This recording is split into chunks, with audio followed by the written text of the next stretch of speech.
They assemble at night, each one having prepared as diligently as possible for the time given to them before the witching hour, the hour of reckoning, the time when they begin outdoor cartoon television.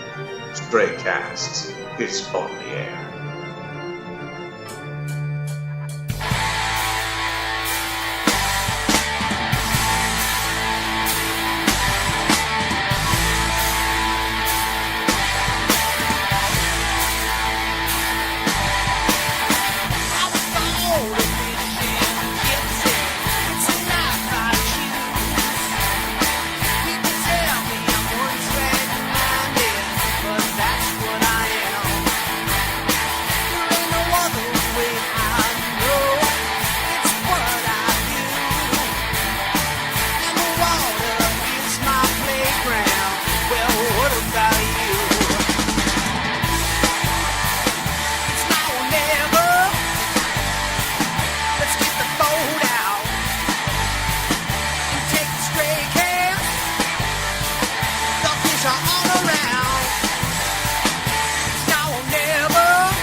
Fish it out.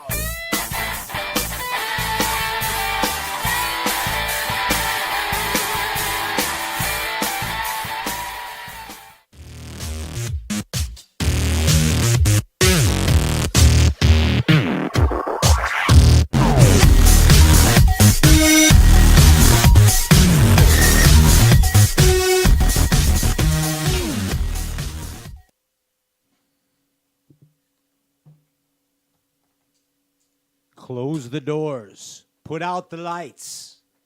You know they won't be home tonight. So sit back to the luminescence, the warm glow of your PCs, your laptops, your cell phones, your tablets, and enjoy the glorified version of a bass fishing talk show. This is Stray Cast Outdoor Cartoon Television. We are live right meow. I'm your host, Pat Renwick. Another Wednesday night spectacular brewed up for you tonight. Brewed up. I'm sick as a dog, but a cat ain't got my tongue. Thank God. But we got a good show. Hopefully it's going to be a good show. I don't know. But we'll see what happens. Coming up first, FLW Tour Champion, fresh off of his win from the Mississippi, the Mighty Miss Lacrosse. The old Miss, man.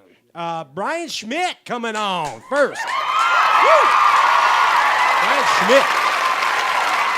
That's what we do. And then his second appearance, his sophomore appearance on the Stray Cast Outdoor Cartoon Television Bass Buzzarama.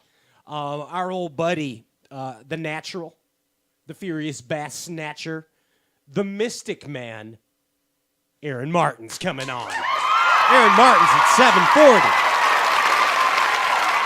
Yes, sirree, Bob. This cat right here, talking about fresh. He's fresh. He's exciting. Fresh is sick.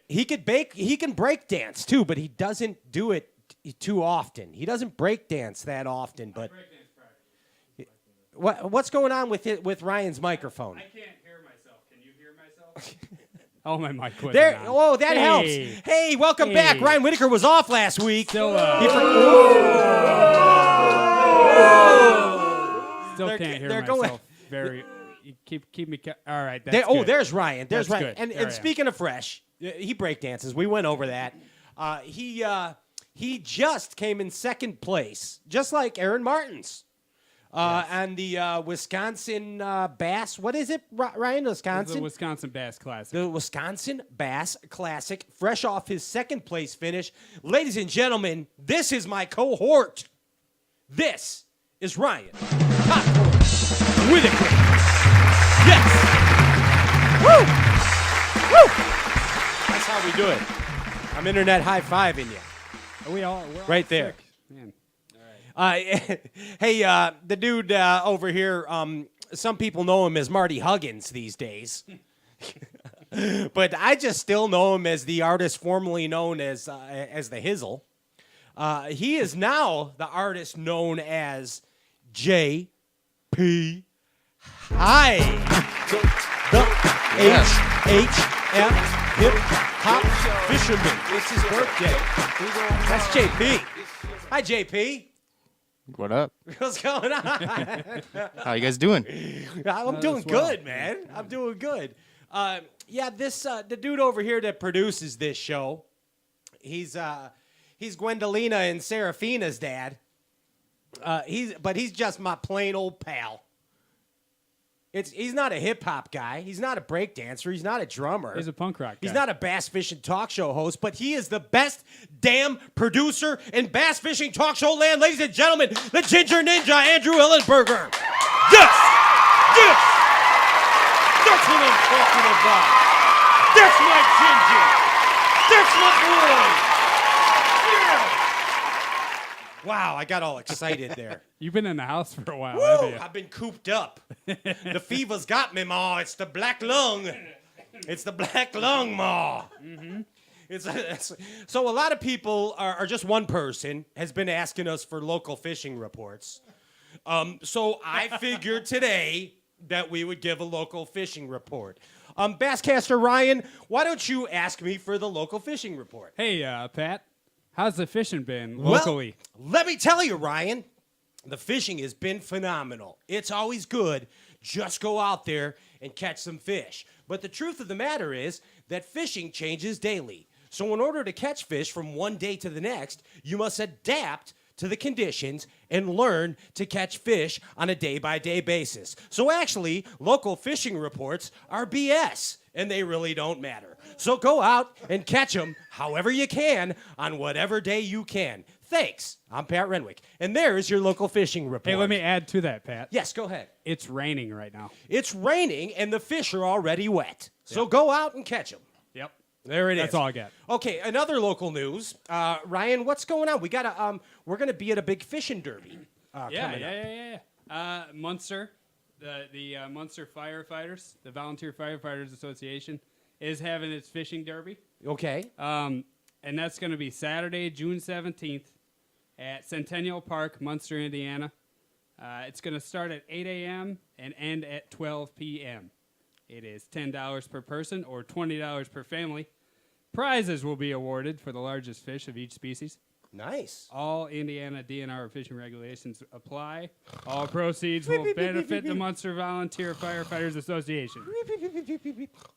This tournament is sponsored by Cabela's and Stray Cats. Wow, look at that. And Ryan, yeah. Woo! And Ryan Whitaker will be there giving seminars too. Absolutely. Is that right? Yeah. Oh, okay. I just I'll be there nominated giving you. seminars. No, it's going to be a good time for real. You'll be there too, right? I will be there also. Tambien, as they would say in Spanish. Okay. I will be there. JP will be there. Andy will be there.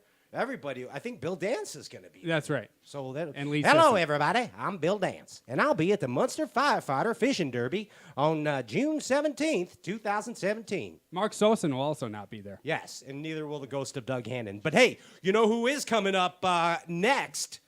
Right here on Straight Cast Outdoor Cartoon Television is Bryan Schmitt, FLW Tour Champion. Put the power poles down. Don't go anywhere. I'm all hopped up. We're coming right back.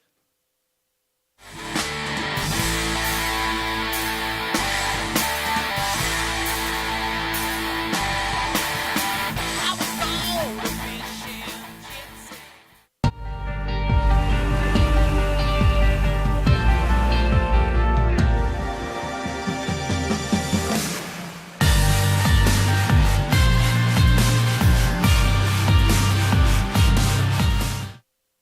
PH Custom Lures by Phil Hunter, quickly becoming the most sought-after custom balsa baits in the industry, from the Little Hunter to the Squeaky P. These baits are pure quality, handcrafted, hand-carved, and hand-painted. But most importantly, they flat-out catch fish. PH Custom Lures has a bait for any situation in a magnitude of colors. Check out the Old School, Straighter, and PH Custom series at phcustomlures.com. That's phcustomlures.com.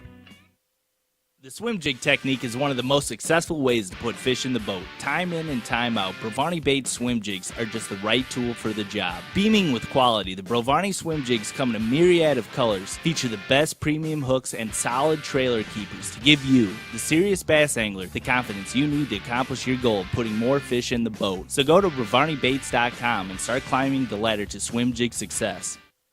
Rageous Outdoors is quickly becoming the industry leader in tournament fishing apparel. There's no better way to represent your sponsors than with a Rageous jersey. At Rageous, you can get a short sleeve, long sleeve, sweatpants, the best prices in the industry. Rageous also offers club and team discounts, special high school and college prices. Our website is easy to navigate, and Rageous' staff will make the process quick and easy for you. Rageous Outdoors, offering high-quality tournament apparel for the weekend angler. Outfit yourself from head to toe. Check out Rageous online at www.rageous.com.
Gas now or never.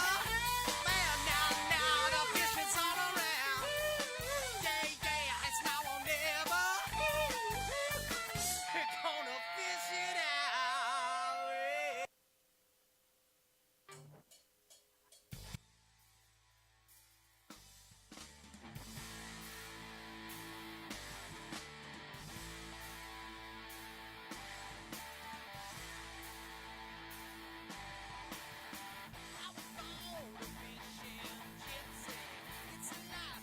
Oh, yes. Oh, my, oh, my. Welcome back to Stray Cast Outdoor Cartoon Television. I'm your host, Pat Renwick. Coming up at the 7:40 hour, Aaron Martens. But right now, this guy right here, fresh. Fresh is the word for the night. Because I'm feeling fresh. Ryan's fresh. JP's fresh. Andy's fresh. And this dude is fresh off his victory on the mighty Mississippi River. Ladies and gentlemen, give it up for Bryan Schmitt. Yeah! Woo! That's you. What up, Bryan? How's there? We're good. Welcome to the big show, dude.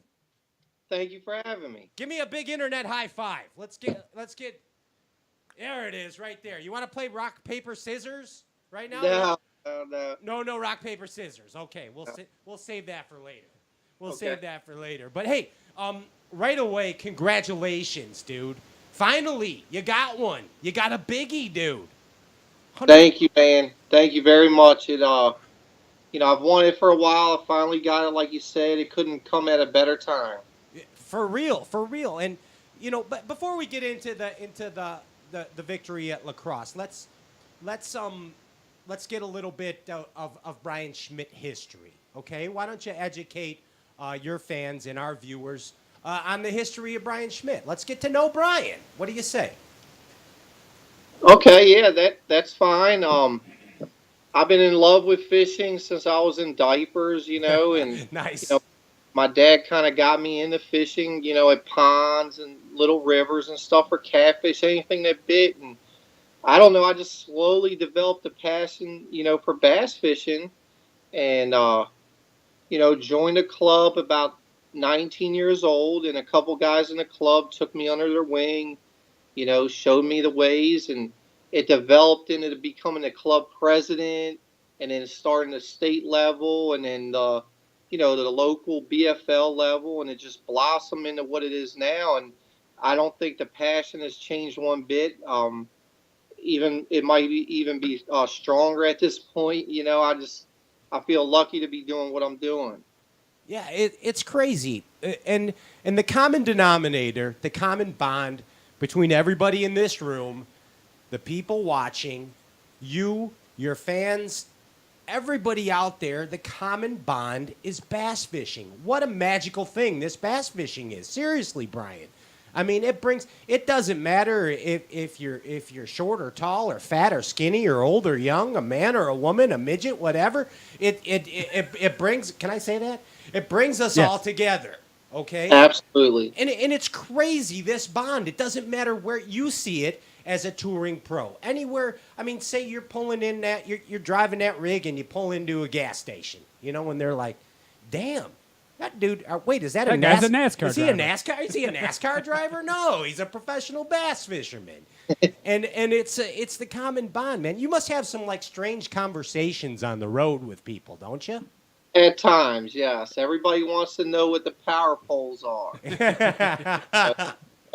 That's probably the number one thing, But everybody's real friendly, and I like to speak to everybody I come in contact with and everything. I haven't had any horror stories on the road by no means. Knock on wood. JT Kenny has. He's had lots of horror stories.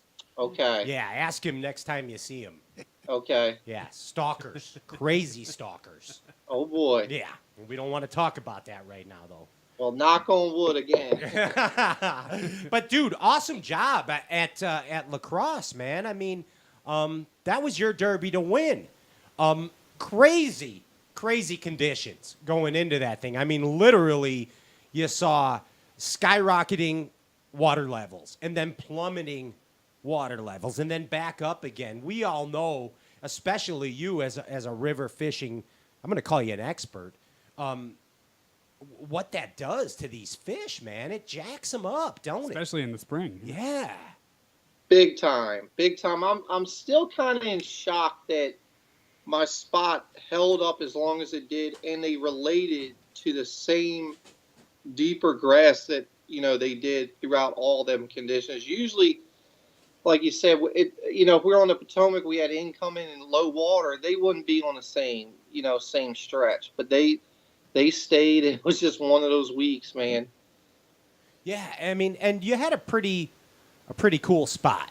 I mean, you found, for lack of a better term, a glory hole. Okay, I did. Yeah, that was weird too, but that you found a good spot. And I mean, it held up. I mean, that's the magic of it. It held up for you for the entire derby. Now, what I found interesting about that was the concept of fish management and how I could never do that, dude. I'm not a tournament fisherman.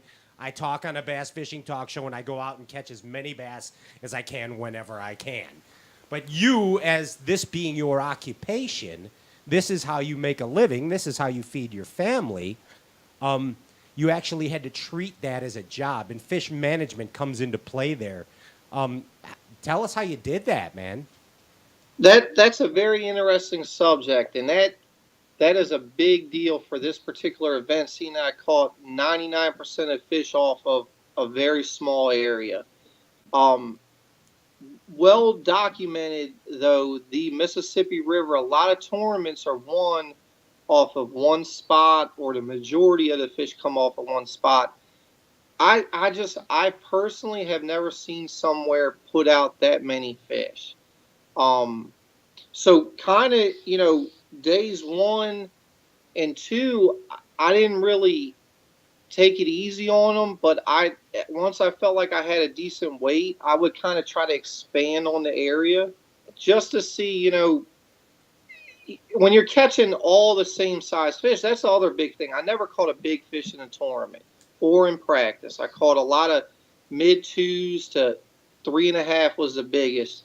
And when you start to get around 15 and a half pounds, you're like, you start to think, man, you're getting rid of a lot of fish that you're going to need the next day. I like I said, I just still cannot believe it just kept pushing them out, and I leaned on them pretty good. I definitely leaned on them pretty good, and you know, the only day I think I might have took a little bit easy on them was day 2. I had my best day on day 2, and I really tried to expand. Also, day 3, I kind of expanded on the area too, but it kept coming back to the same stretch. So If you would let it, if you would let it rest, it's like a whole nother group of fish would just come in there and get in position to feed. But if you caught a couple, 2, 3, 4, it would just taper off to nothing. For those of us that didn't watch, or anyone that didn't watch, what was the spot? Describe the spot that you were fishing. Okay, so it was a really cool situation. So it was actually like a sandbar pond, a U-shaped pond that was in the middle of the river. And you had the Minnesota channel and the Wisconsin side channel on each side. And you just had a giant flat in the middle of the river that had all these old sandbars and stump fields and shallow grass habitat that I think later on in the summer, once, things, shake out a little bit, the grass gets really thick out there and the fish use it. But right now, they were seeking places out of the current. And with the heavy rains we got and the extra current we had, the fish anywhere in this area were trying to get into this pond, I believe, because it was protected from the current. It did have a little entrance to let a little bit of flow in, but not a lot of current. And it was actually lined with some riprap, I think the state had put in, and it had plenty of grass, hard bottom. They could spawn in there. They had a 10-foot ditch in there as well. They had it all, and it just seemed like they were coming by the minute. When I found it, I actually found fish spawning in there. Visually saw them spawning, caught a couple, thought I was going to be catching spawning fish and post-spawn fish. It just turned into becoming more so of a pre-spawn spot. Gotcha. Now when you going back to that management thing, because that's still a concept that I don't think I'll ever grasp. But so you expanded on the area, as you said. So the whole time where you're like, man, this isn't the deal. I got to get back to that thing. But then in your mind, you're like, I better stay backed off. Now, next question. So were you fearful at all when you moved off of that area that another competitor might come in on it? 100%. Yep, that's the other big fear. Yeah. So were you guarding it? Like, did you tie a rope across? Yeah, were it or you something like Dale Earnhardting it or over there or what? What were you doing? No, days 1 and 2, you kind of had to stay your ground. Like you said, you ease off of it, it's free game. So days 3 and 4, I felt comfortable. Nobody else was coming. I could definitely expand on the area. It just never came to life. It was just a small section. Nice. So you were always keeping an eye on it. Oh, without a doubt. I would always be almost within a cast of it. You were ready to put the hammer down and get right over there if you needed to. Yep. Hey, 3-prong approach, right? 3 baits? Yeah. 3 baits won this derby for you. Tell us about it. A jig, a vibrating jig, and a stick bait. During the calmer conditions, day 1, a little bit of day 2, you could actually really slow down and pick it apart with a stick bait. Day 3 and day 4, the wind got, a lot harder, and the water got a lot muddier, and you had a little more current, and the jig and the vibrating jig took over almost exclusively. No more stick baiting. So, it was straight conditional. The stick bait actually found the fish for me as well in practice too. Gotcha.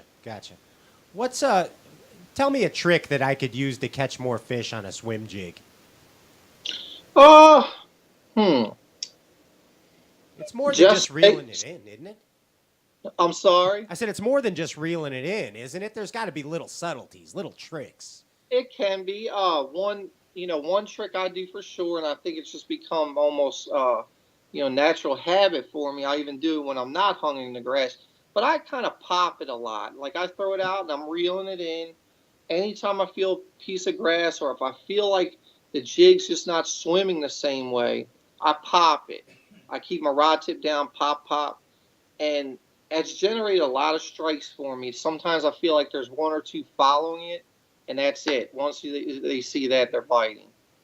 Cool. So that's a little trick So I do. triggering them. Yeah, it's like that flare, that skirt flare that we always hear about. 100%. What's the trailer you're putting on that swim jig? This week I used a little fuzzy beaver from Riot in the Kush color, Because. and I would dye it chartreuse. Okay. Gotcha. What is that trailer like? Yeah, I've never I'm seen not it. familiar with it. It's a beaver style bait, Okay. but it has a lot of ribs on it, and I don't know. I got a lot of confidence in that bait. I've used it in Florida flipping, but now he came out with the little fuzzy beaver, which is a perfect jig trailer. So what's the tail like? Is it like a beaver type tail on it also? It is, but it has just a little more length and it has a little more flap. Like if you're reeling it in, it definitely has a good flapping action. Gotcha. And what were you using on the back of the chatterbait type bait, the vibrating jig? I was using a little swim bait called a tattletale swim bait, 3.75 inches. I was also dyeing that chartreuse as well. Gotcha. The little subtleties right there. Now, what was the chartreuse? What's the idea behind putting the chartreuse on it?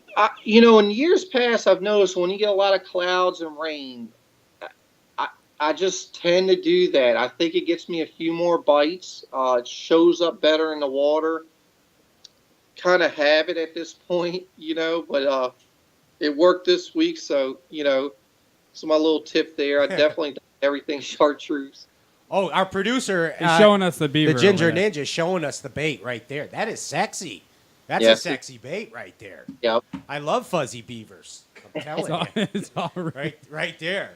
all Hey, ribbed up. momentum is everything, isn't it? In professional bass fishing, momentum is everything, and you're getting ready to go to your neck of the woods, man. You're getting ready to go fish a big derby on the Potomac. How you feeling about that, dude? You got to be feeling good. Yes, in the beginning of the year, you kind of give yourself goals, or you have like an idea of what the end of the year is going to look like. And this is how I pictured it. Maybe not necessarily win, but I'm well into the points for the Forest Wood Cup. Yes, you are. 7. So I can just go into this tournament with no pressure, just totally worried about catching the fish in that event and fishing for the win. And momentum, like you said, is huge. I've had this before at the coastal level where I just feel like I'm making good decisions, not worried about points, only worried about winning fish. And I feel good, man. I can't wait. I'm back home. I'm back to the real world. Nice. Switch gears mentally and start diving into the Potomac. I mean, you're going to have some eyeballs on you at this event. Big time. There's no doubt. Now, I mean, you're not new to winning by any means. I mean, you are not new to this. This is your first tour level win, but 10 wins, right? Yeah, you got 5 Costas or Rayovacs, whatever they were at the time, right? You got 4 BFLs and a Bass Open. I mean, so you're no stranger to the W. I mean, you've done this before. I've been lucky, yes, sir. So, how does it actually feel to go to the bank and deposit $125,000? Like, what's that feeling? Just tell me. It's special, man. You almost like you're watching your back the whole way you're going to the bank and everything, So it's a different feeling. You definitely get treated a little bit better by the teller. So Give you extra suckers. It was definitely a different experience for sure. You should have really messed with them and went in with a pig mask on or something. and instead of making a withdrawal, you're making a deposit. That's right. I mean, just why not? In your jersey. Mm-hmm. Not happening. Not happening. Hey, real quick, I want to get back to the vibrating jig. I know There we go. a lot of people talk about the rod setup for that. And what kind of rod are you throwing that on? I like to throw it on a 7-foot medium heavy. Okay. The rod the rod of choice, the company I'm teamed up with, Fitzgerald Rods. I was using a 7-foot medium heavy Stunner HD rod from Fitzgerald. I also did it a little bit on a 7.3 medium heavy as well, Stunner HD. But that's about the length and the action I like. These rods have plenty of backbone. They're made by a Florida-based fisherman. They have plenty of backbone, but this rod actually has plenty of tip too. Are you tying that to braid or fluorocarbon? Fluoro. That's the Bryan Thrift, your heroes rods too. Yeah, so I mean, if he's using them, come on. It's got to be good if Old Smoke's tossing them. Absolutely. Hey man, in the last, let's say 8 years, let me back up. There's a new we talk about in bass fishing controllable variables and uncontrollable variables. Okay, in the last, let's say 8 to 10 years, maybe a little more, there's a new uncontrollable variable in the sport, and that's called spectator out on the field, right? Okay. Right. There's spectators out there. Now, I'm going to talk about something, and I totally understand if you don't want to talk about this, but I'm gonna change some names here to protect the innocent. One of the biggest chode juggler spectators ever, Peter O'Donnell, he stalked you, man. This is what I remember. This guy, actually, he tried to make your life hell, didn't he? Yes. I mean, what can you tell the story? Because I find it so unbelievable that this happened. I did too. Okay, I did too. This was not. I didn't see this coming. So, I'll leave it at this. I had a shot to win a tour level event, and I had an individual approach me in a spot and decide to fish, but not necessarily just trying to fish, more so to block me from fishing productively. Yeah. And I never had another competitor make a cast in this area all week. And, I believe it cost me, a definite shot at that event. I'm not going to say it cost me, the win, but it definitely knocked me back a little bit. I don't want to go fishing against an individual. I want to fish against a fish. Sure. This was the worst day of my life. Still can't get over it. I've kind of tried to block it out. I don't know. I'd rather just leave it at that. Hopefully this situation won't happen again. Yeah, and we appreciate you talking about it. I think it's a significant piece of history in bass fishing, honestly. It is. It's scary. People It's need scary. to know. Yeah. People need to know that it's not cool. And we don't I think hear most about do, it. but We don't hear about it a lot, but this was the most blatant attempt I have ever seen for a spectator or somebody, with a big truck, small feet complex to try and, basically sabotage an event. Yeah. Totally not cool. We should have public bass fishing chastising for that, things like that. In my opinion, dude. Anyway, had to bring it up. I appreciate you talking about it. Sincerely. We're doing this Facebook Live thing right now, Bryan, and we got some questions from your fans out there. And JP, hi, what's going on? We got some questions for Bryan? Yeah. First of all, are you a guide on the Chesapeake Bay? Is that true? Full-time striper, saltwater guide. We have a couple charter boats going with all private groups.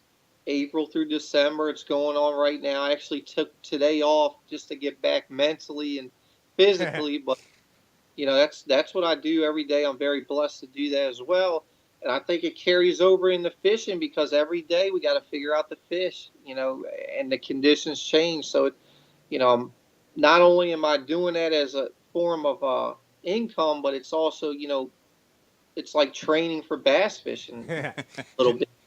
All right, we got Joe Burchell's watching. He wants to know how the Chesapeake fishes in June. He's got a big derby coming up. Ooh. That single best month. That's the best time, June? Single best month. Yep. The The same viewer wants to know, are you fishing the Costa on Champlain right after the Potomac? I haven't made my mind up. I need to talk to my wife about that tonight or tomorrow morning. I think he's trying to decide if he's fishing. Yeah, if you're fishing it, he ain't fishing it. All right, that's all we got right now. All right. Hey, Brian, there's multiple ways to measure success in professional bass fishing, okay? And of course, the number one way to measure success is by winning, right? What's another way to measure success as a professional bass angler? Consistency. Angler year standings. I feel that's huge. This is going to probably be my best year as far as at a tour level for points, and I've had success at every other level, but this would be the best I've ever had. I want to consistently do that. I just don't want to be good on grass fisheries or river fisheries. I need to learn how to catch them everywhere, and that's a real angler that can do that everywhere. A guy that could win on any different kind of water is also a big deal. Yeah, absolutely. And you're sitting in 7th right now. Yep. Not too shabby, dude. Not too shabby. And again, consistency is everything. You don't want to get like the Byron Velvick syndrome where you can only win on swim baits. You know what I'm saying? That's sorry, Byron. Hey, new FLW rule, okay? New FLW rule. And it's called, we play this game with you guys. It's called 3 rods on deck, 1 in hand. So you're only around 4 rods for a derby, okay? Pick those rods and tell us what you got tied on. Shallow water fishery. 3 rods on deck, 1 in hand. Wow, that's simple. Oh, good. Shallow water. Yes, does sir. Does it have grass? You tell me. Yes. Yeah, sure. It's got grass. It's got grass, wood, rocks, everything. It's a big montage. Hydrilla, milfoil, duckweed. It's a montage of bass and goodness. Okay, I'm gonna have a 7-foot medium heavy with a jig, Okay. a flipping jig, and that would be in my hand. Gotcha. I would have a rod on my deck, a swim jig on a 7-foot medium heavy. Okay. I would have a vibrating jig on my deck, 7-foot medium heavy, and then I would have a 7'6" medium heavy rod with a frog on. With a frog.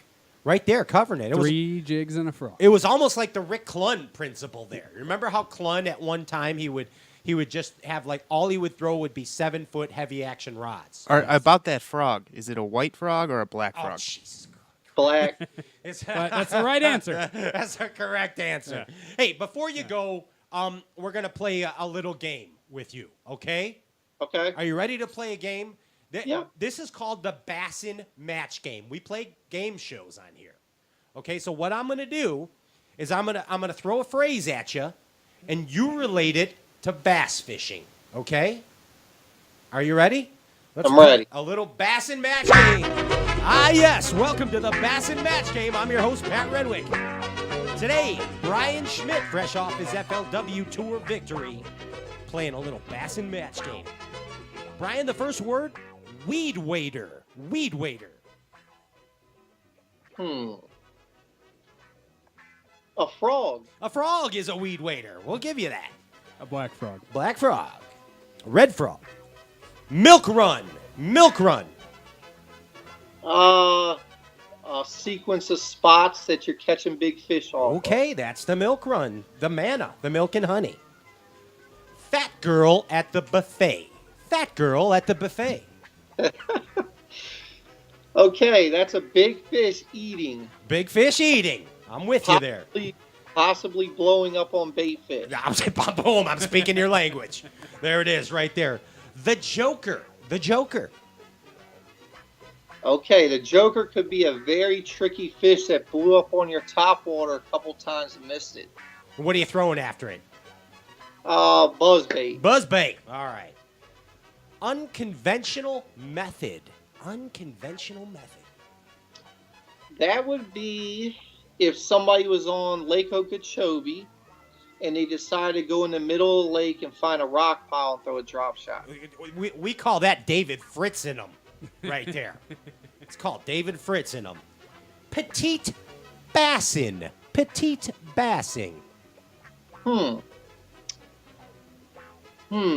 Petite bassing. Lake Travis this year, where you would catch 30 non-keepers in a row. That's petite bassing right there. Or a professional bass angler that plays three rods on deck, one in hand, and picks all spinning rods. You know what I'm saying? They don't exist. They don't exist. Bryan, thank you so much, dude. Any final words for your fans or your sponsors out there? No, everybody, I appreciate all the support. Keep following me on Bryan Schmitt Fishing. Looking forward to the Potomac. Momentum's key. Thank you guys for having me. Hopefully we'll be on another time. Yeah, absolutely. We really enjoyed having you. I learned a lot about you, dude. It's great to have you on. Definitely. And definitely. Thank you for your support, man. Thank you. All right. Hey, Thanks, that's Bryan Schmitt. He's going to win at the Potomac, I hear. That's right. That's the dude right there. Hey, keep it locked. Put the power poles down. When we get back, it's Aaron Martens coming on here. Boom. On the Bass Buzz.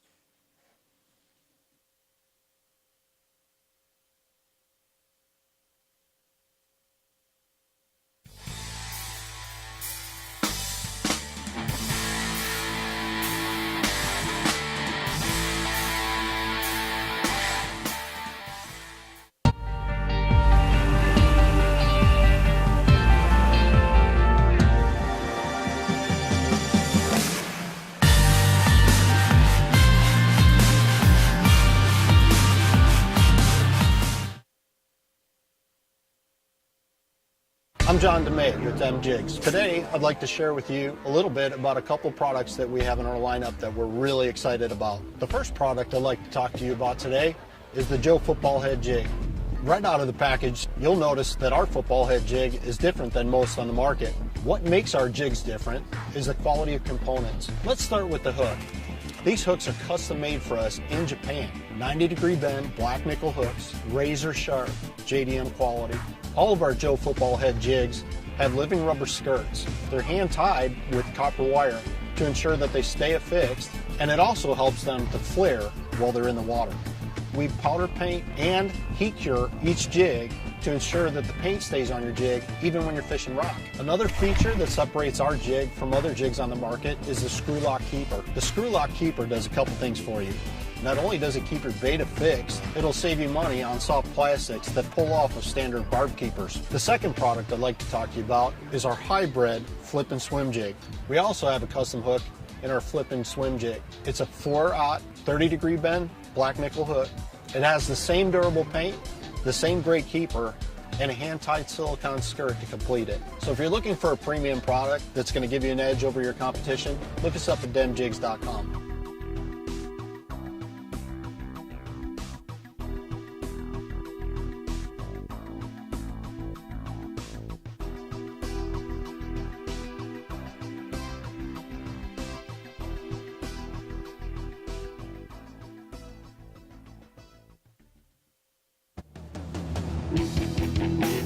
Stank's Bait Company has been hand pouring and injecting soft plastic baits since 2009. Each bait is hand poured with you in mind, and each bait is injected with fish catching juice.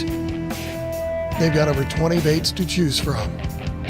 And Stank's Bait gives you unparalleled custom colors, and they'll match the hatch of your local lake forage. Plus, they feature soft plastic custom airbrushing, and now they offer their services to you and your soft baits. So pretty you'll want to frame it. But don't, because the fish aren't going to see it on your wall, and they're not going to smell it till you get it in the water. You can find them online at stanksbaitco.com or at Tackle Warehouse, Fisherman's Central, Sportsman's Direct, and DNR Sports. Stank's Baits. Get 'em.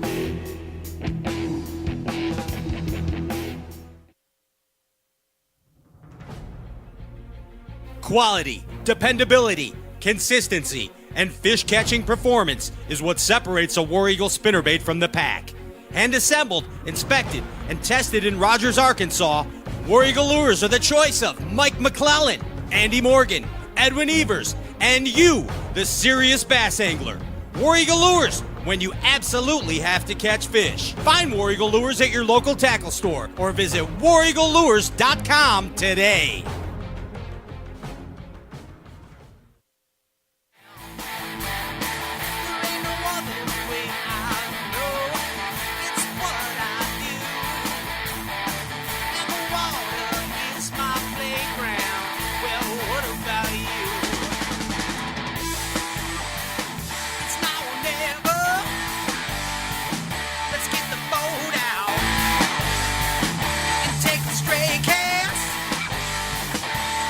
all around. It's now or never. Welcome back to Stray Cats Outdoor Cartoon Television. I'm your host, Pat Renwick. This is Ryan Popcorn Whitaker. I am super stoked to bring back to you Bass Fishing Galaxy for the second time around on this maniacal show. Ladies and gentlemen, my buddy, Aaron Martens. Yeah! Woo! What's up, Aaron? What's up? Internet high five, dude. Internet high five. That's how we do it. That's how we do it. Right there. Woo! Woo! Right there. Dude. I just got back from fishing just now. Go figure. Go figure. I know. Something new. You know, I want to tell you something. Remember when we were kids, Aaron? You know, when like... Aren't we still kids, kind of? Yeah, yes, I have the mentality of a 12-year-old. But I remember when I was a baby, yeah. Okay, so let's go back to the embryonic stage of life, and then just a little beyond.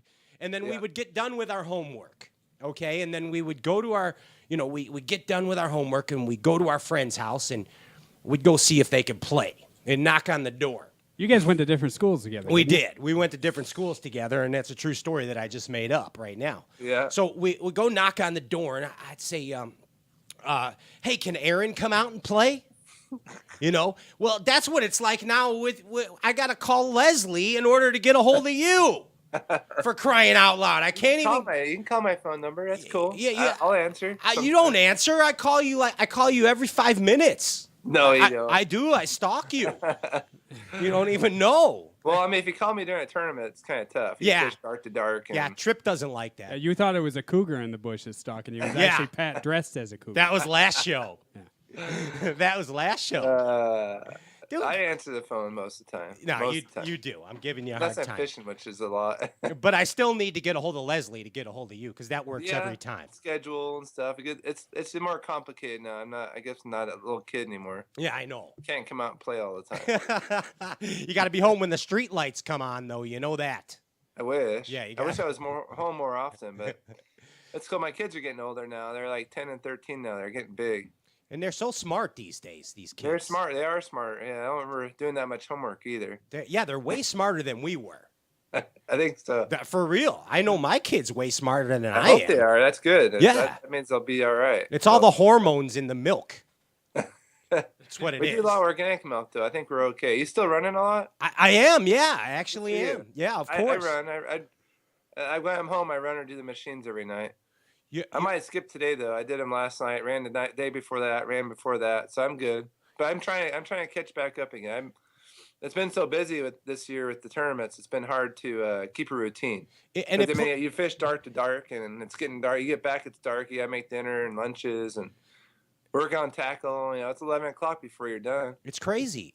I mean, can't throw a run in there. But it plays on your mind. When I've been horribly sick all week, battling a fever and congestion, and I have not run all week. And it plays on me mentally. My body wants to run, but my mind wants to run, but my body won't let me. You know what I mean? Yeah. Very hard. So now. What do you have, a flu or something? What is that? I don't know what it is. I got the Bassafalutska, I think. I've heard the flu's going around a little bit in Alabama, too. That's weird this time of year. Yeah, now Ryan's sick. Like I got the Wisconsinitis. It's 55 degrees in Birmingham right now. I just got back. It was 55 when I pulled into the driveway. That's freezing. That's like crazy cold for here. It's nuts. I mean, the weather's it's just weird. Yeah, it's the Los today too. It's the Los Niños. Yeah, fishing was. I knew yesterday was a day, but I couldn't go yesterday. Yesterday it was warm all day. It never got hot, never got cold. It was steady and warm. It was kind of high. It was cloudy, but it was kind of bright out.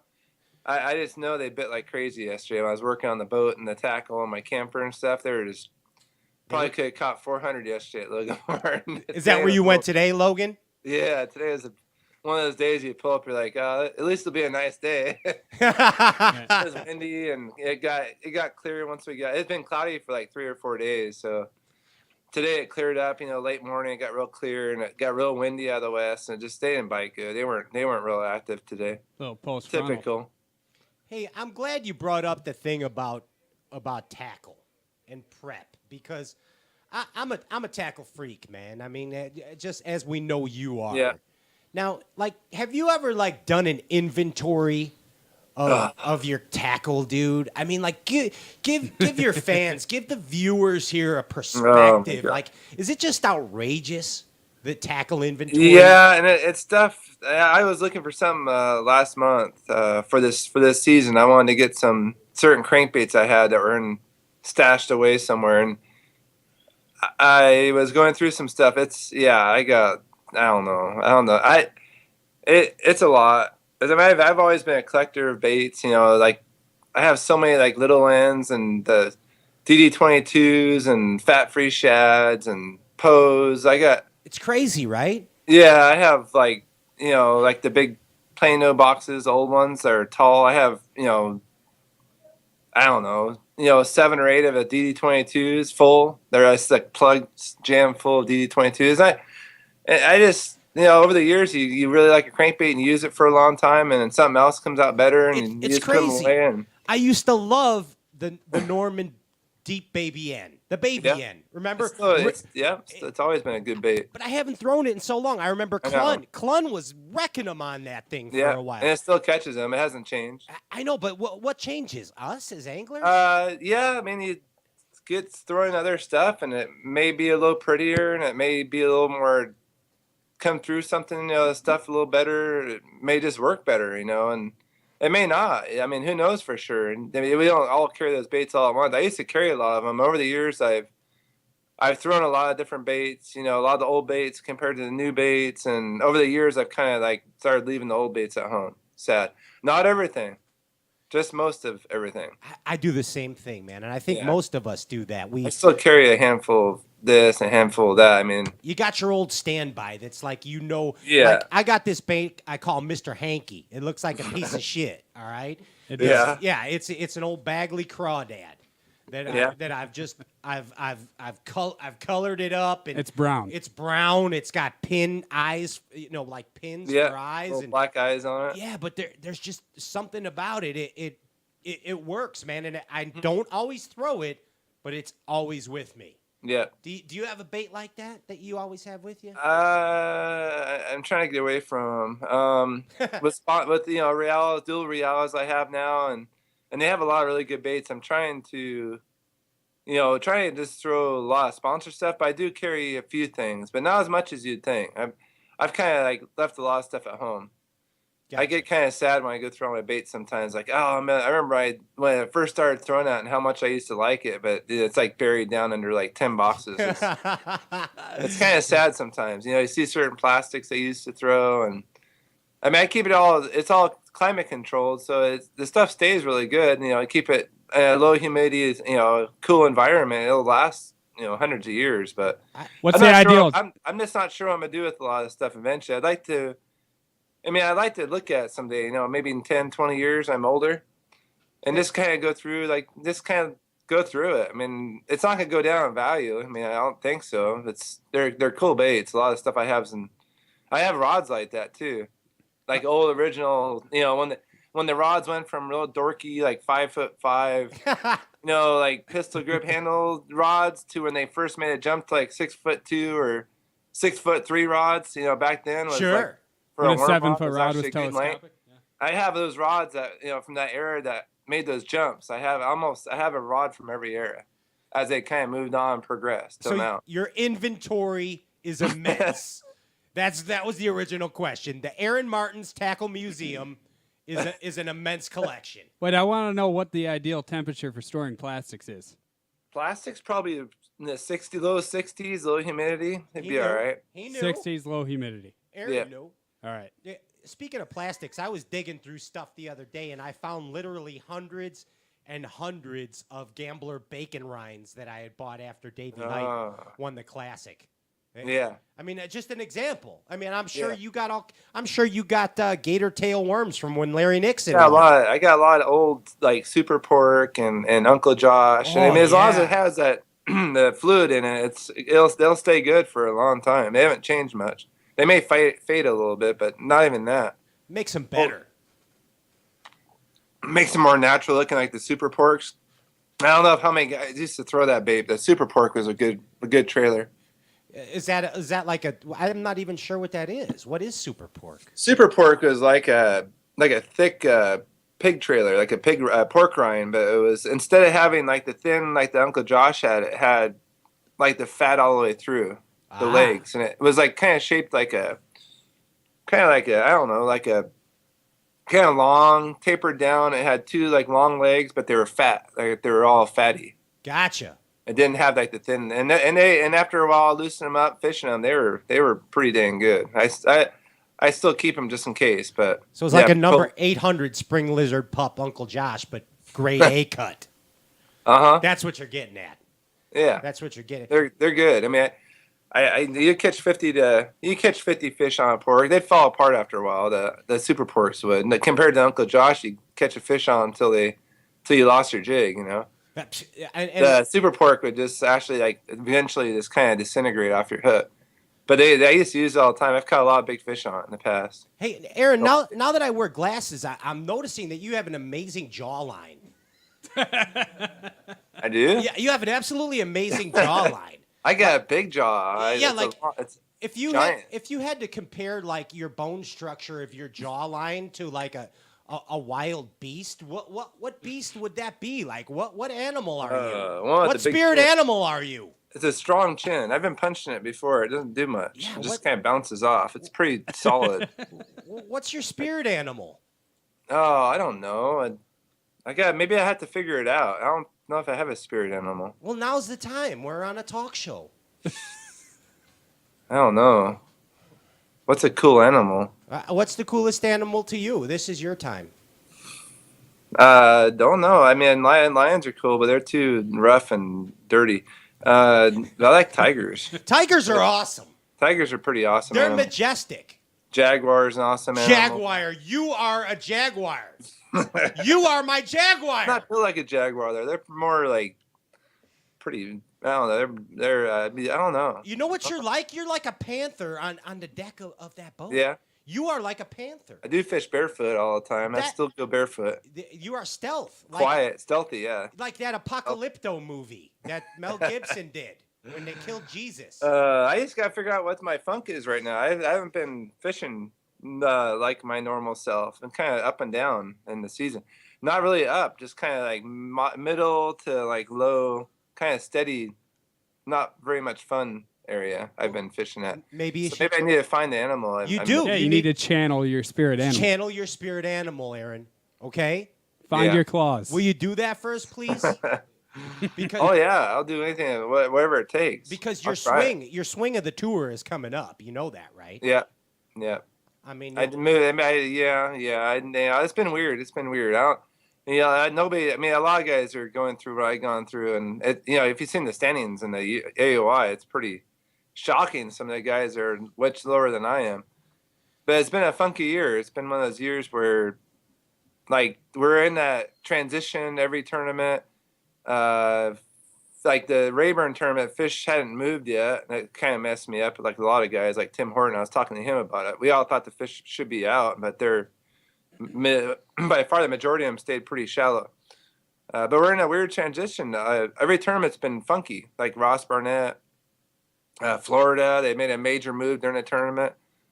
Even Cherokee, the fish were kind of on their move in. It's just probably like a transition season so far. I'm hoping, once this, Dardanelle Dardanelle's next, right? Yeah. I heard talking to Paul Elias last week, it's flooded. So, I mean, who knows? That might be a time to catch them. I'm not sure, but I'm looking forward to the last half. It's going to be past the spawn, and by the time we get up north, the spawn will be well over. Fish will be, into their summer pattern. So, and you always seem to do historically well in the second half. Yeah, it's just the fish are more done spawning, and you can pattern them. I think a lot of it is I love pattern fishing, figuring something out and being able to run the lake and fish it kind of different multiple places, not like springtime and when it's more spot oriented. It's probably because this is 2.5 days of practice, not enough time. A lot of times I did pre-practice a few of them this year. Cherokee and Ross Barnett. Ross Barnett didn't help me at all, but it does help a bit. But that time of year, it's you gotta know a lake really well. The last half, you don't really need to know the lake as well as you would earlier in the year. So I tend to do better later in the season because of that. I still just go fishing. I don't research lakes anymore at all. Speaking of that, let's switch it right here because you brought me right into this. Now, I love MLF. Okay, I love watching you on MLF. In fact, I think you're on this one coming up this weekend. Think so, yeah. Yeah. That last one, yeah. That's what your manager told me. Mm-hmm. Your spirit animal. Gary Klein is a spirit animal? Gary Klein and Duckett are his spirit animals. So, you love tackle. How do you prep for an MLF? You don't know where you're going. You don't know the lake. You got a zillion boxes. You got a zillion rods. How the heck do you do it? Like, what does Aaron Martens tie on? I've been throwing, like, instead of bringing like 5 or 6 colors of a certain bait, I bring like 2 or 3 colors of that certain bait. Just so you want to make sure you have everything from 1 foot down to 30 feet. You never know. So I just been kind of consolidating my stuff more. Instead of having like 3 boxes for 3 different baits, I'll have like 1 box for 3 different baits. Okay, so we see the mornings of the tournaments. They you come out of the hotel room, they blindfold you, they spin you around in a circle like 60 times.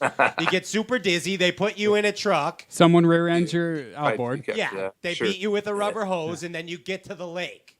And then you do a drive around on the lake. Okay, right? Okay, so now do you have time to tie on? Like, do you get to this lake, or does everything already have to Normally, we show up to the lake. There's a lot of guys that are in their, in their boat changing things once they get there. Okay, so you have time. No, nobody, I don't think hardly anybody's ever got dead on unless I know they've been there before. Do they let you walk down? They'll change crankbait colors. There's grass. The water looks dark, and they'll kind of see it. It's way cleaner than I thought, and it looks like a deep, clear lake. Almost everybody's like changing a handful of baits on their rods. Do they let you walk down to the water at the ramp and look at the water? I usually run down there. I do a little warm-up jog and run to a point or something, look around, look for busting fish, or, usually I try to do that. Give you a feel for the lake a little bit. I'll run back to my boat, make a few changes. Then they let us have our, 15 minutes, sometimes 20. And then sometimes 30. Then they blindfold you and spin you in circles again. Dizzy bat race. I mean, it doesn't matter. I mean, that's what it feels like when you're running across the lake. But like, you can only cover half the lake usually in the time they give us. So and that's wide open. Usually hauling to try to see half of it. Do you love MLF? Yeah, I like it. I try to push for like an hour of practice just so we can graph a little bit and look around. I think I can half the field once like an hour, and then half the field doesn't want any practice. So I do like it though. Yeah, I do like it. I think it's great. And we go to the last few lakes we've gone to, like the ones up north and stuff. Those were cool lakes. They were like perfect for major league. For a while there, we were going to like big lakes, like lakes that were like 30 miles long, and you could fish half the lake, which is way too big for 15-minute practice. If you ran 15 miles, you'd have to run all the way back. You'd get back, check in, have to leave right away again and go fish again. So those smaller lakes we've been fishing are much more appropriate for, the field that we have. And they're also better lakes too. A lot of the small lakes are unspoiled, and their fish are bigger and healthier, and they're just more fun to fish. The thing I don't really understand is the at the end of the period. So you guys get to fish right to the end of the period and then run back? Okay, so you all fish until then. You don't have to be back on time. I mean, he says lines in, and then if you get bit on the way in, if your bait's out, and obviously that fish isn't. Once he says that, fish is not going to count. Sooner you get down in the seat and get your rods put away and run back, the more time you have to do some adjustments, eat some food. You know how we are. I like to eat. And then, get situated. Usually it's pretty busy. Most everybody's really, I'd say 75% of the guys that during those periods the break periods are busy the whole time until the last second. And then they, put their vests on, get ready, and then jam again. Speaking of like to eat, I got a great idea for you. Is Leslie your manager? Does she do that? I would say, yeah. Like, does she handle the stuff with sponsors and everything? A lot of it, yeah. Okay, I have an amazing concept for you right now. What is that? And I want full credit for it. I just want, or just a little bit of the money. Okay. All right. Let's see some money. All right. Let's show him the money. Show him the money. So you know how you love those habanero egg sausage con queso burritos? Sure, that sounds good. All right. Here's the deal: the Aaron Martens wrap at Taco Bell. Right? They had that in Taco Bell, and it was really good. I wouldn't mind sharing some money. I'd make some dough off of that. You know what I'm saying? Because every stoner in America would be getting the Aaron Martens habanero con queso sausage burrito chorizo wrap. So Leslie told you how she makes the sausage and everything. Yeah, that's what I'm saying. They don't ever have anything that good at fast food restaurants. No, it would be amazing. It would be a special burrito for Taco Bell. Yeah, that's what I'm saying. The Aaron Martin signature wrap. They won't do it. Let's try it. You could try it. Well, tell Leslie to try it. Is she there? I could hear her talking to the kids upstairs. Just call up Just Mr. yell Taco up Bell. And say, Leslie, call Taco Call Mr. Bell. Taco Bell. Call Mr. Taco Bell and say, hey, Mr. Taco Bell. Yeah. I got this idea. Hey, Mr. Taco Bell, you want to make some habanero burritos? They won't get no like fresh habaneros. Though. It'll be like habanero sauce they'll put in there. That's not the same. Yeah, right. It wouldn't be. But then you can get extra. Yeah, you could get extra sauce on it. On the food thing, last time you were on the show, you talked about peanut butter and the cayenne pepper. Yeah, I do that. I had a couple of them today. I did that, and it's phenomenal. It's You way like it, huh? better. It Get is out of good. here. Really? It adds something, a little yeah. warmth. I don't know what it is. It's good. A It's little good warmth. for you too. It adds a little burn to it, but the peanut butter and the jelly they combine and kind of calm it down. I put a bunch on there. Turn it red on top, and I put the bread on it. It's good. It's another menu item on the Aaron Martin signature menu. It's right there. Cayenne pepper goes with everything, just about. Dude, what is that awesome picture behind you? Did Rick Klund paint that? No, I got that from something. From Rick Klund's wife? Leslie actually bid it on that at one of those like art things at school. That's and awesome. She won it. I forget who made it, who painted it. I don't see a name. I feel like yeah, you need to put your name bigger in that when you paint a picture like that. It's got to have a big name on it. it's pretty awesome. I can see your spirit animal up in the corner of that. It looks like Spencer right there fishing in the little John boat. Nice. That's outstanding. Yeah, it makes me want to go fishing looking at it. Anything makes us want to go fishing, doesn't it? Today it was kind of slow, like I said. The little ones are biting. But hey, you're still out there, dude. We caught 100 for 4 of us, but that's pretty slow for Logan Martin. 100? That's slow, dude. That's slow. What? For 4 of us, yeah. I mean, a lot of little guys. A lot of 12, 13, 14 inches like that. Little spots? Yeah, they're like that big. A lot of them. 13, 12, 13 inches. Yeah. Little we had winks. probably 10 or we had some 2-pounders too, but the little one, when the little ones bite like that, there's only like certain things you can do to get big ones, but your bite considerably slows down when you go for big ones. Like if I was in a tournament, I would fish different. But the little one, when the little ones are biting like that, you catch a lot of them. What do you throw? Like are you throwing little Ned rigs or something? My scrounger bait, which is a prototype of the new one I'm making, that we don't have out yet. I have a new scrounger bait coming out. Been waiting. I made that bait 15 years ago and kind of dropped it, and everybody's kind of made the same head I designed. I love that. I'm coming out with my own. I'm going to perfect it. I've had a bunch of ideas how to make it better, like years and years ago, but after it got kind of stolen, I got taken because my partners weren't up on it. I kind of left it. I just let it go. Bye-bye. I didn't care about it anymore. But I had all these ideas and how to perfect it. I just never got a chance to do it. So now I'm making a new one that's going to be pretty good. It'll be the best one on the market for sure. I'm not going to come out with one that's going to be nobody else will be better than it for sure. We're with you. I'm waiting on it. I've been catching a lot of fish on it though. I would expect nothing less.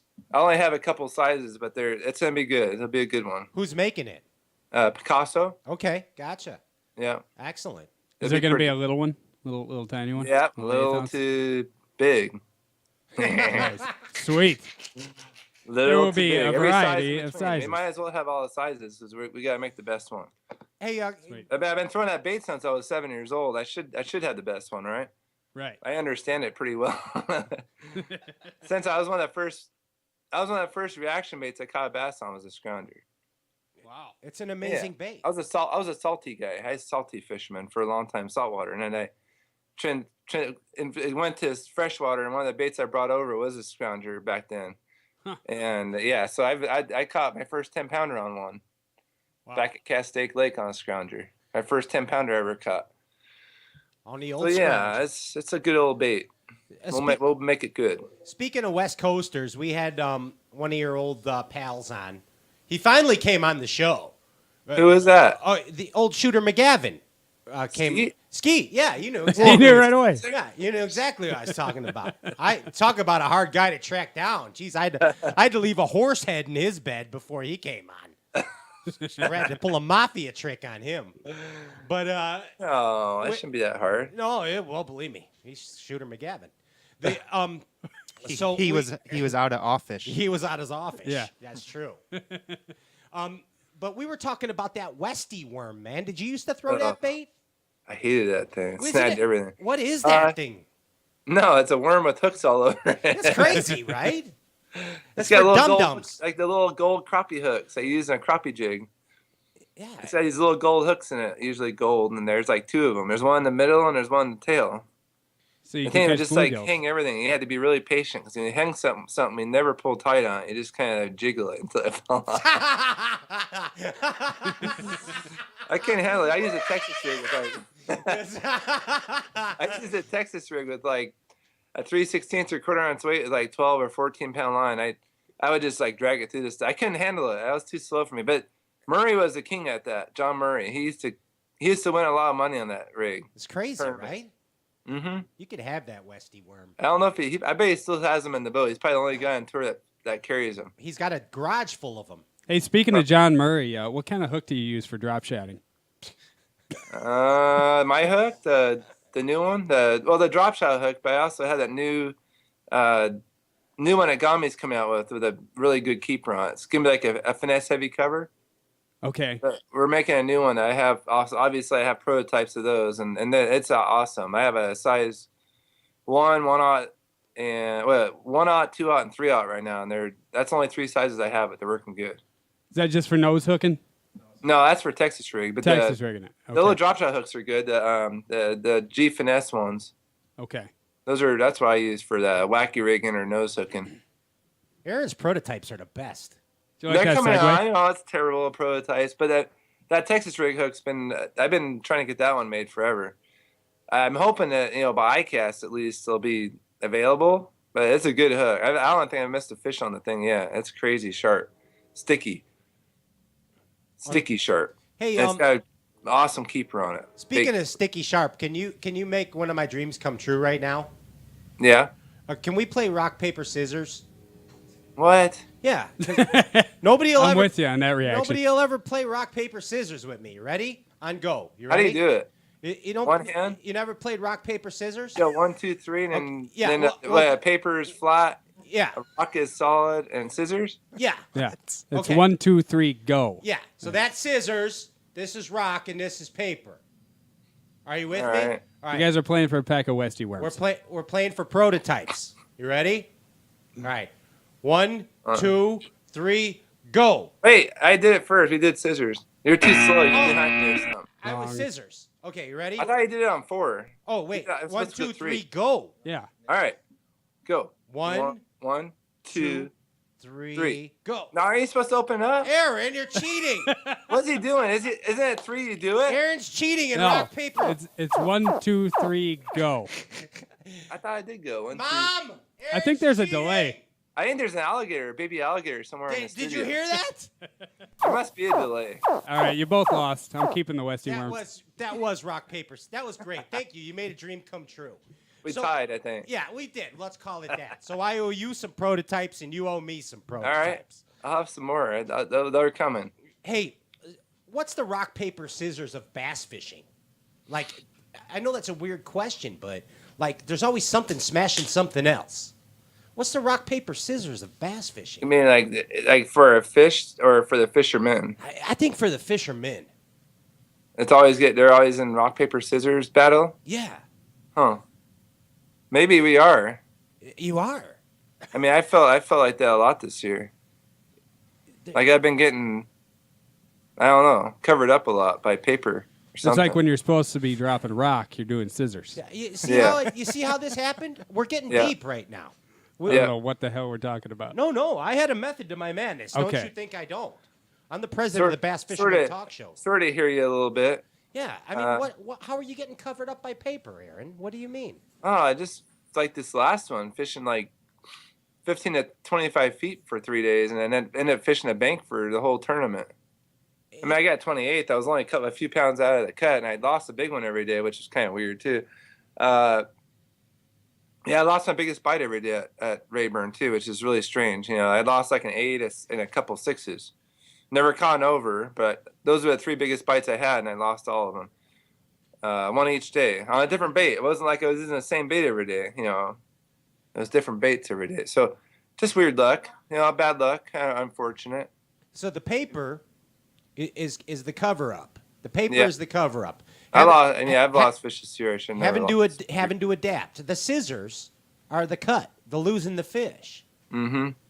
All right, what's the rock? The cut's winning, like the snap or whatever it is, yeah. It might be some method to that. I don't know.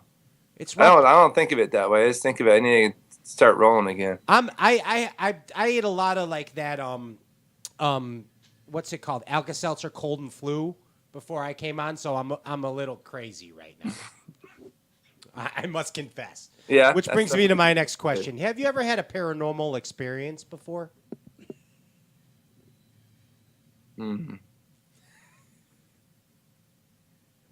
I think it's happening right now. Yeah, I don't know. I don't know if I have or not. Well, think about it. Let's get back. Let's delve deep into song. Yeah, I don't know. I mean, I always think there's a reason where it's something that's explainable. That's why I don't think I ever have. No, well, I've seen some weird stuff though. I want to hear about it. Yeah, saw a supernova one time. Really? I used to backpack all the time, lay on my back, watch the stars. My dad used to sit there for like hours because you go to sleep early. It get dark at like 7 or 8, so you just lay in sleeping bag, look up. I saw one blow up one time, a star. It was cool, flat. It was kind of flickering. I was watching it for a while, and all of a sudden it got really bright and kind of just flashed out. It was definitely a supernova. As I watch that stuff a lot, like universe shows. But paranormal, no. I mean, what is that? That's like something out of this world, right? You're like talking a about ghost. Yeah, it's like a ghost or an unexplained phenomenon. No, I mean, I've been spooked before, where kind of eerie feelings, but not. It's always explainable for me. I'm more worried in some situations I've had where I know I've been followed by a cat or like a big cat. I'm not talking like when I lived in California, I'd hike a lot at night, and I've had coyotes after me and large animals, but nothing that was like, didn't know what it was. Well, you think you knew what it was, but maybe you didn't. I think I knew what it was, but yeah, I've had some spooky moments, but that's about it. Right. I don't think I've had any paranormal. Well, we learned last week that Greg Hackney has experiences with chupacabras. He's been abducted before, right? He has been, actually. Which brings me to my next question. Thank you so much. This is falling into place perfectly, Aaron. It really is. Do you believe that aliens walk among us? Illegal aliens from other countries, but as far as from other worlds, I don't think so. Well, I mean, do you think it could be possible? Yeah. Like, if there was an alien bass fisherman on tour, who would that alien bass fisherman be? Like, who's walking? Everybody else would say it was me, but I know, but I don't think it is. I think you're the most normal one.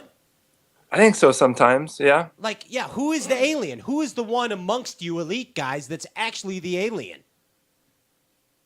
Who is it? Hackney? Is it Hackney?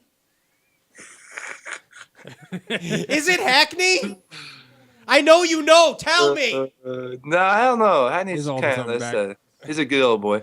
I don't know, man. I can't think of anybody. Maybe Skeet is. I think it is Skeet, isn't it? It could be. Son of a bitch, it's Skeet. That's why you can't get a hold of him. He's always in another universe. Ike and Ellie could be a space ranger too. Yeah, Ike and Ellie's actually from another dimension. Yeah. He's not actually an alien, but he's from an alternate universe. There's possibilities there. It could be some people here from other worlds. You never know. Nobody will ever know. I mean, not now, at least. Not for a while.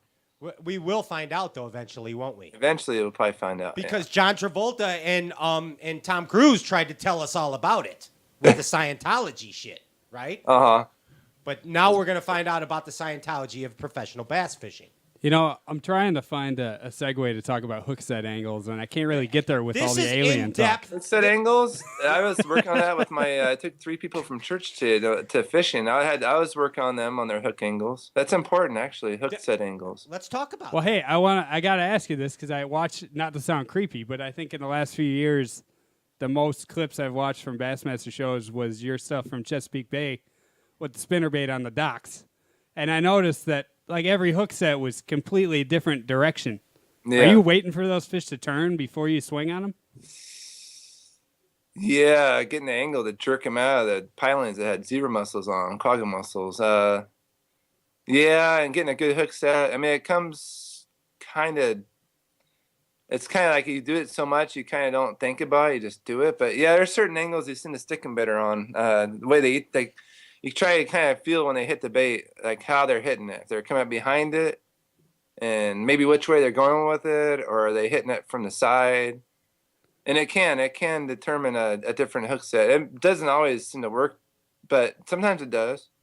Just so you want to make sure you get a good, nice, solid, jerk on them. You want to try to jerk that hook in the right side of their mouth. You don't want to, if there's something that are coming out towards you, and you don't want to jerk the bait with them, you kind of want to jerk it to the side against their face instead of. They eat a spinnerbait and come up and grab it, and then they're coming towards you. To set the hook straight at you is not. A lot of times you can't get the force to drive a big hook, like a 5-out spinnerbait hook through their jaw. It's their cheek. So a lot of times I'll switch and maybe jerk it to the left and kind of broadside them with the hook. Try to get that hook to really jab them.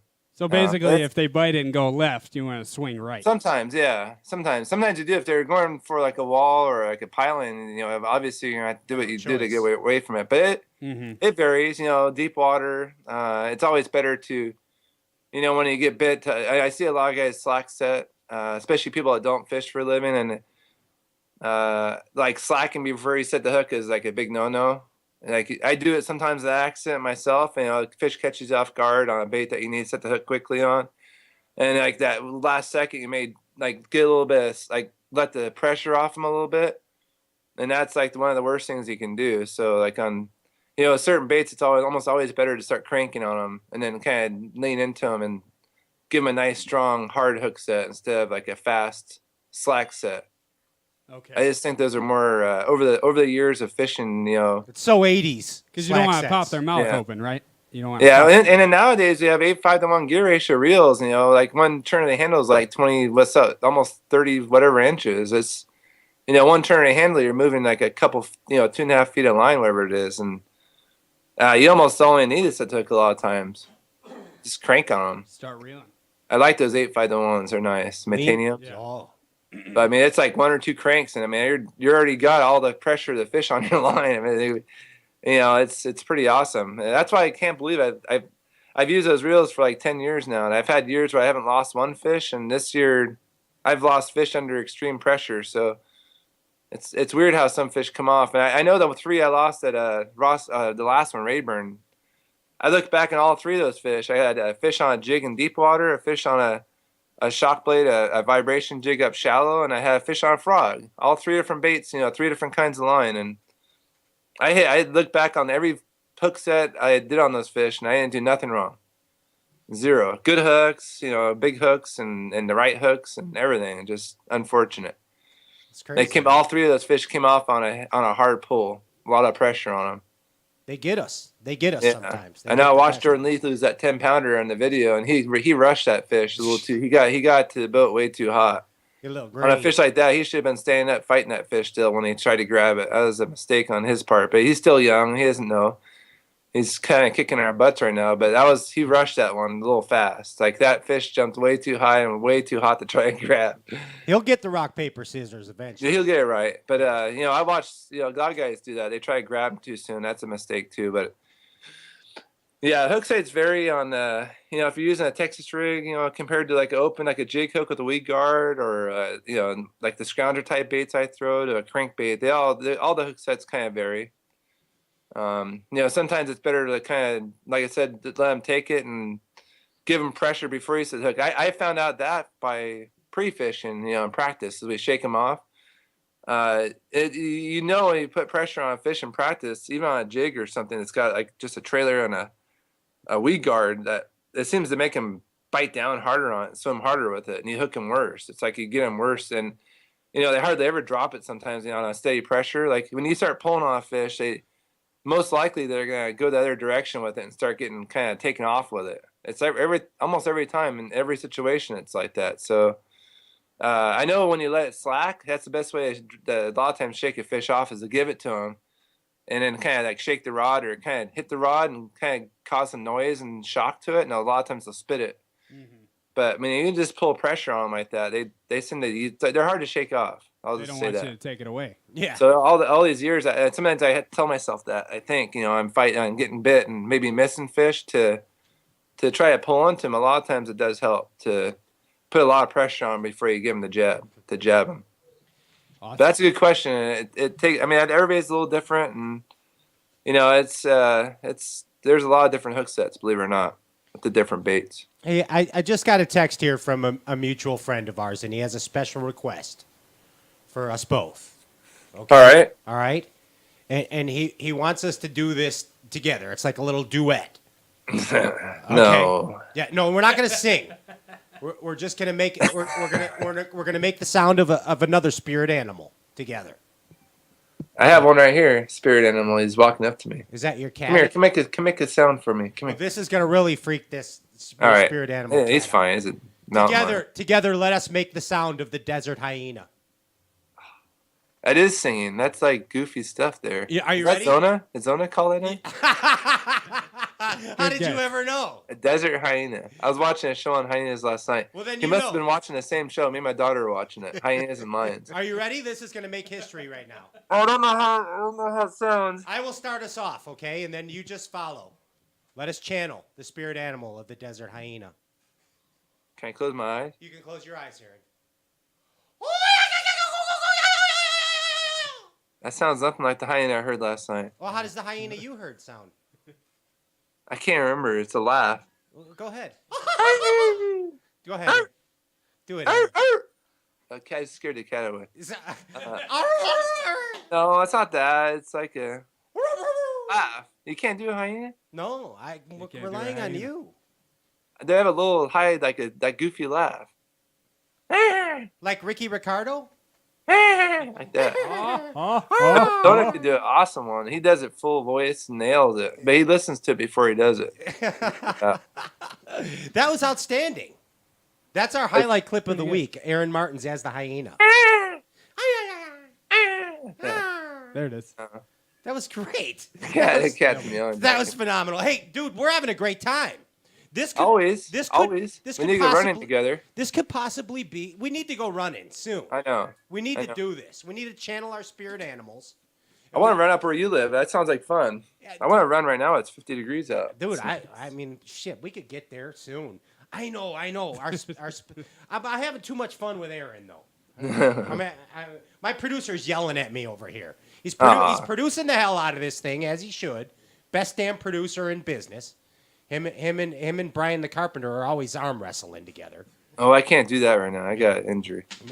Hey, but we're gonna play a game show. We got to play a game show before you go. Okay. All right. This is called What's on Your Mind. Okay. So what we're gonna do is I'm gonna give you a word or a phrase, and you tell me the first thing that pops in your mind. Oh boy. Okay. Are you ready?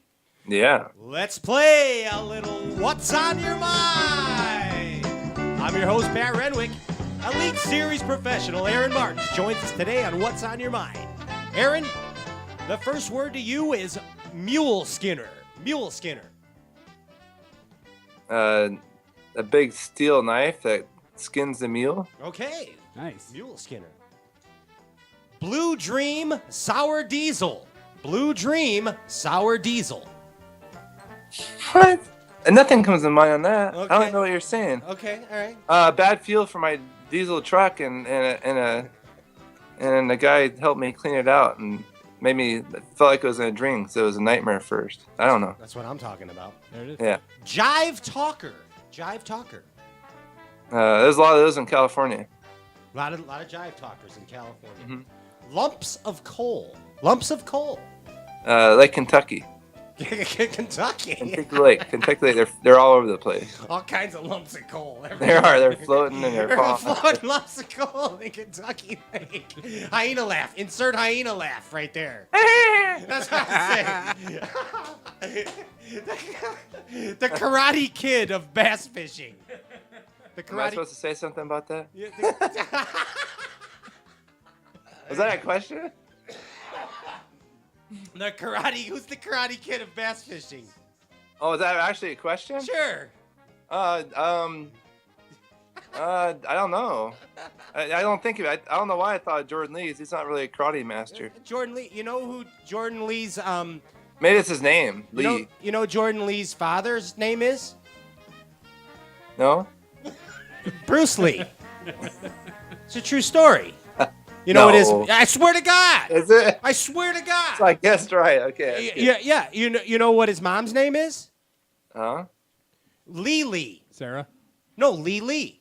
Sarah? No, Lee. I don't know if that's true or not. That's totally true. I don't know with all the Lion They're media short this for year. Levi? This year, I don't know if I believe anything. Is that true? You know what his uncle's name I'm is? a facts kind of guy. You know what his uncle's name is? Spike Lee. Oh, come on. That's a true story I just made up right now. It's a totally Okay. true. Okay. The producer is yelling at me. Okay, you're in trouble now. He's totally yelling at me. Thanks a lot. You can't lie on the show. That's You bad. and your hyena Showing rock his teeth. paper scissors shenanigans. I can't. I don't know. If I heard a hyena, I can do it.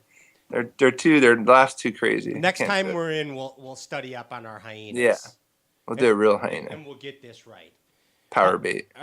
Power bait. I see that on your shirt. 25 years. That's what I used to use when I was a kid.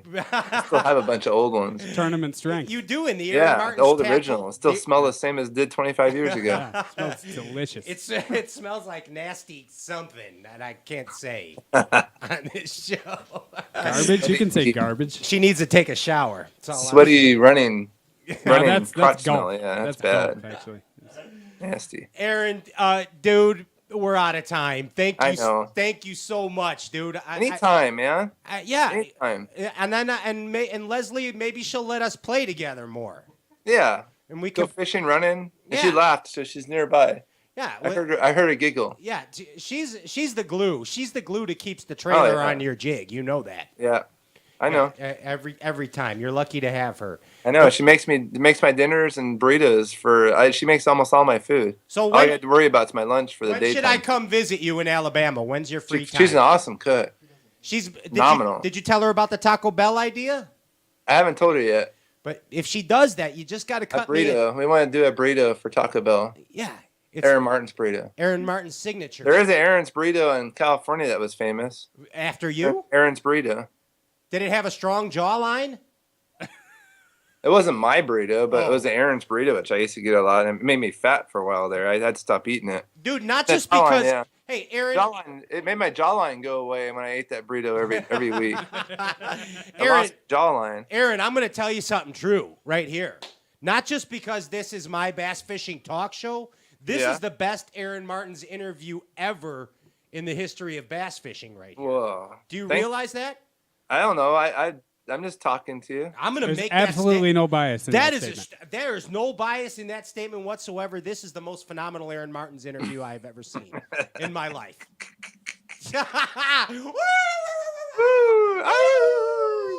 Aaron Martens, Elite Series Tournament Pro. Hey, best of luck to you on Dardanelle. Knock it out. Thank you. Peace sells, bass Thanks, fishing's Pat. buying. Catch Talk you to then. you soon. Aaron Martens. Hey, keep it locked right here. Put the power poles down. When we get back, we have a special mystery guest coming to you from Sam Rayburn. If he's still there, I don't know. But don't go anywhere. Special mystery guest coming at us right here on the Straight Cast Outdoor Cartoon Television. You don't want to miss this one.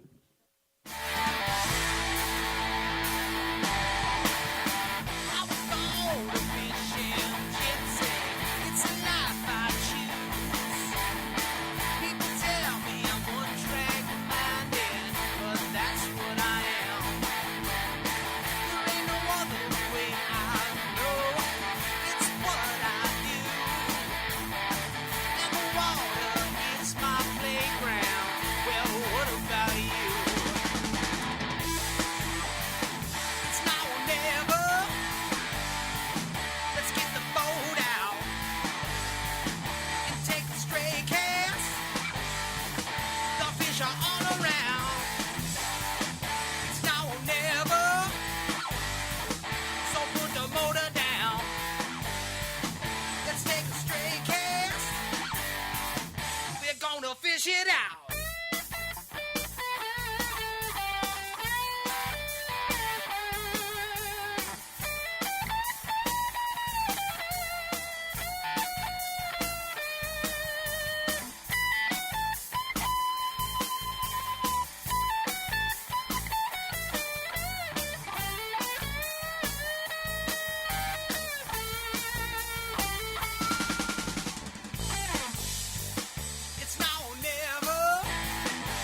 to fish it out.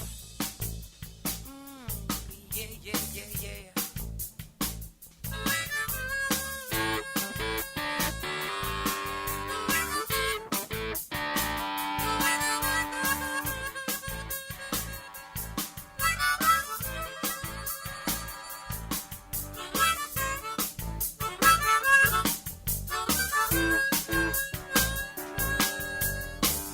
Seems I've been here before, and I think I like it, because somewhere out there, those fish are biting, and this fish and gypsy will grind it out to the end, 'cause I can never catch too many of my finny friends. It's now or never. Oh, yes. Welcome back. Yo. This is Straight Cast Outdoor Cartoon Television. I'm Pat Renwick. This is Ryan Popcorn Whitaker, and I am not sure exactly what is going on after the magical hyena laughing of Aaron Martens. But do we have a special guest on the line right now? Ladies and gentlemen, a special guest appearance, just as you often see on the Scooby-Doo show. Yes. Ladies and gentlemen, your 2017 Bass Fest champion. Let's give it up for Brandon Palaniuk. Woo! BP. Are you there? What's up? Is Brandon there? Paging Brandon. Hello. Paging Mr. Brandon. Paging Dr. Brandon. Brandon, are you there? I am here. Can you see me and can you hear me? I can barely. You My sound. service is terrible. We cannot see you, but you kind of sound like you were in Deep Space Nine right now. Well, I have terrible service in Texas. Yeah, dude, you're still. First off, just congratulations. Publicly, we want to congratulate you on the big win at Bass Fest, dude. Thank you. Can you hear me any better now? I can hear you a little better. Yes, It's a little better. It's a little alien-esque. Yeah. But can you hear us? Yeah, Brandon? that probably has to do with my service. it's good now. That's okay though. Dude, congratulations. Okay. Congratulate. We hear you loud Thank and you. clear now, man. But I more appreciate that. More importantly, I want to talk to you about something that I think is just phenomenal. Forget the fact that you just won the Bass Fest. I mean, that's small peanuts. What you got?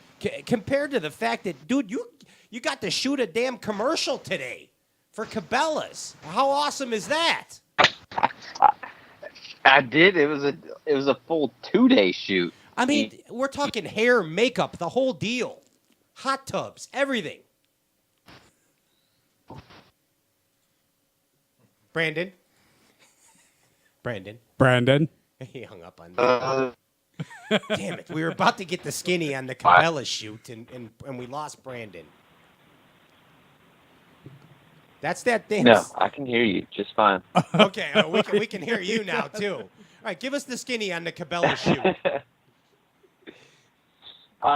So it was a 2-day shoot for Cabela's, and it was a virtual reality shoot. So virtual it reality? shot in 360, and it will soon be available to watch.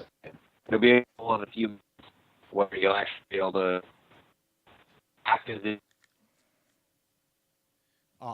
Brandon, I heard sheepskin. Yeah, something about and Google virtual reality Palaniuk.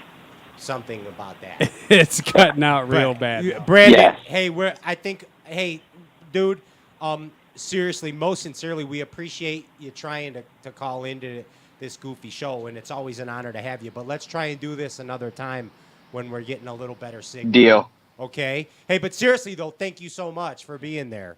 And congratulations. Congrats again, man. Yeah, outstanding, dude. Absolutely outstanding. Hey, I appreciate it. Let's do another one. Yes, soon, very soon. Ladies and gentlemen, Brandon Palaniuk. We tried, but that Sam Rayburn signal was there and gone. But again, congratulations to Brandon Palaniuk. Special thank you to Bryan Schmitt for coming on. Of course, the hyena, Aaron Martens. Yes. To all you viewing out there, to the sponsors. Without you, we would be nothing. You make this show possible. And a special happy birthday to the Southside Smallmouth Samurai, Bobby Berggren. Yes. Going on right now. And before we get out of here, Ryan, tell us one more time what's going on here with the Munster Volunteer Firefighter Fishing Derby. Yes, the Munster Volunteer Firefighters Association is having their annual fishing derby Saturday, June 17th at Centennial Park, Munster, Indiana. It's going to start at 8 o'clock a.m. and end at 12 p.m. It's $10 per person or $20 per family. Prizes are awarded for largest fish of each species. And all Indiana DNR fishing regulations apply. All proceeds will benefit the Munster Volunteer Firefighters. There it is, right there. Thank you so much. Again, we're off next week, but we'll be back on what? June, what's the date? June something.